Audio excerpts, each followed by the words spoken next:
ዮኒ ማኛ ልክ ነው ያለው ከኦርቶዶክስ ተዋህዶ እምነት ለቀቁ ያለበትን ምክንያት ተናግሯል። አሳያችኋለሁ። ይሄ ምክንያት ደግሞ ትክክለኛ ምክንያት ነው። ይሄው የኦርቶዶክስ ተዋህዶ እምነት ተከታይ ነኝ፣ ግን ሐቁን ሐቅ ላለው ሐሰቱን ሐሰት ላለው ኦርቶዶክስ አላሸክላለችን ኦርቶዶክስ ጋር እየነገርኩ ነው። እየጠነከርክ በእምነት እየጎበስክ ስትሄድ ጾም በጾም ታረግና ከዛ ቆሎ ትበላል። ገዳም ገብተህ ቆሎ መጽሐፍ ቅዱስ ታነባለህ፣ ቆሎ ትበላለህ። መጽሐፍ ቅዱስ ታነባለህ፣ ቆሎ ትበላለህ። እዚህ ነፍሴ በአንድ ወር ውስጥ ይሸቅልልሃል፣ 500 ሺህ ይዘጋል። በቅርቡ እንዳልክ መኪና ይዛ አረ ሙስሊሞቹ ጉዳችን ፈላ። ኢየሱስ መሰቀሉን የሚያሳይ መረጃ አገኘው። ሪያዱ ሷሊያ ቡኳን ሐዲስ 36 ይላል። ቀራኒዮን ከሀዘን በኩል ይልቅ በደስታ በኩል ምን ይመስላል ብዬ ሳስብ የጻፍኩት ግጥም ነው። ያ ብኩን ገራፊ አላወቀምና ባስጎነበሰህ ልክ እንደተማረከ ይኸው ከጀርባህ ላይ በቁስለህ አንደበት ፍቅር ተሰበከ። የብርሃን ዝናር ባይኖረኝ በንጉሥ ፊት ተሸልሜ ብቆም በልጅሽ ነው ውበቴ ማማሩ በምልጃሽ ነው ስሜ መቀየሩ። ሰላም ሰላም ኦርቶዶክሳውያን እንዴት ናችሁ? በያላችሁበት የዓለም ዳርቻ ሁሉ የእግዚአብሔር ሰላም ከእናንተ ጋር ይሁን እያልኩ ዛሬም በአዳዲስና ወቅታዊ ቆንጆ ፕሮግራሞች ተመልሼ መጥቻለሁ። ወደ መዝሙሩ እንመለሳለን። ከዛ በፊት ግን ለዚህ ቻናል አዲስ የሆናችሁ ሰብስክራይብ በማድረግ ቤተሰብ ይሁኑ። ፕሮግራሙን እስከ መጨረሻው ድረስ ተከታትላችሁ ያላችሁን ሀሳብና አስተያየት በኮሜንት አስቀምጡልኝ። ወደ መዝሙሩ እንመለስ። ኪዳነ ምሕረት የዕረፍቴ እናት ሰላም ሆነ ባንቺ አማላጅነት ንጽሕት ድንኳን በእምነት ያጌጥኩብሽ ሰላም ሆነ በአማኑኤል ልጅሽ ሰላም ሆነ በአማኑኤል ልጅሽ።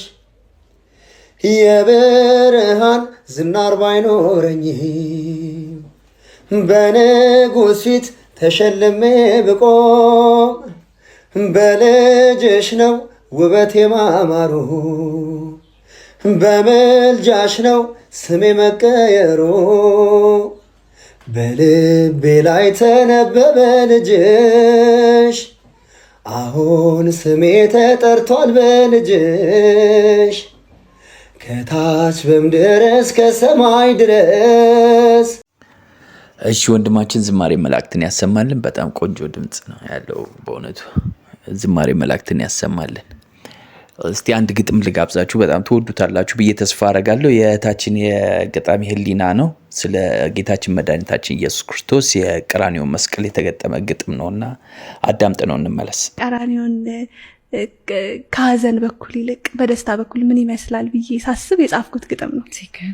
ያ ብኩን ገራፊ አላወቀምና ባስጎነበሰህ ልክ እንደተማረከ ይኸው ከጀርባህ ላይ በቁስለህ አንደበት ፍቅር ተሰበከ። የገዳይህ ጥበብ የሰባሪህ አቅም ተመሳቀለልህ፣ ስቃይ እንዲመግብ ባሳረፈው ጅራፍ ፍቅርህን ሳለልህ።